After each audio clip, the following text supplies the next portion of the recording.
দেশের ৮টি বিভাগে বৃষ্টিপাতের আভাস দিয়েছে বাংলাদেশ আবহাওয়া অধিদপ্তর। তবে বৃষ্টি হলেও দিন ও রাতের তাপমাত্রা বাড়তে পারে বলে জানিয়েছে। আজ সকাল ৯টা থেকে পরবর্তী ২৪ ঘন্টায় আবহাওয়ার পূর্বাভাসে কথা জানিয়েছে আবহাওয়া অধিদপ্তরের আবহাওয়াবিদ খো হাজিজুর রহমান।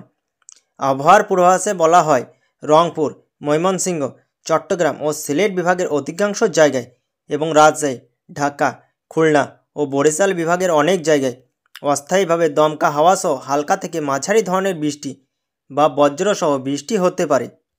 সেই সাথে সারা দেশের কোথাও কোথাও মাঝারি ধরনের ভারী থেকে ভারী বর্ষণ হতে পারে।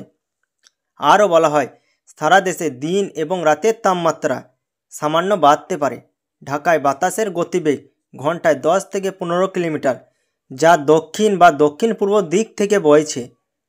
আজ সকাল ৬টায় ঢাকায় বাতাসের আপেক্ষিক আর্দ্রতা ছিল ৯২%। আজ ঢাকায় সূর্যাস্ত হবে সন্ধ্যা ৬টা ৪২ মিনিটে।